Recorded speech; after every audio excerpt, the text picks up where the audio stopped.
Filha, o que você tá fazendo? Tá. Tá escrevendo? Nenê. Ah, tá escrevendo neném? Escreve Cristiane. Mãe.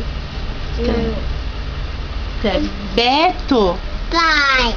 Pai. Escreve Aninha. Vovó. Vovó.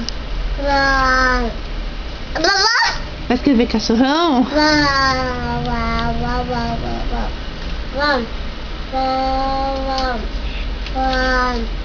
Você gosta de mexer no computador? Olha! O que você tá escrevendo?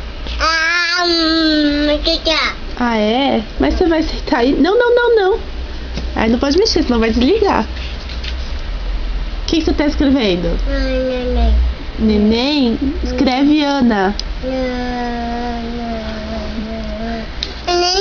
Ah, é? Mamãe.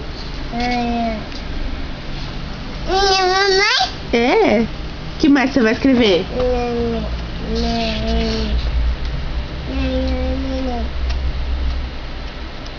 Mouse.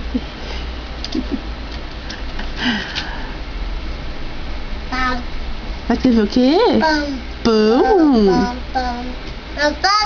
Ah, é? Neném.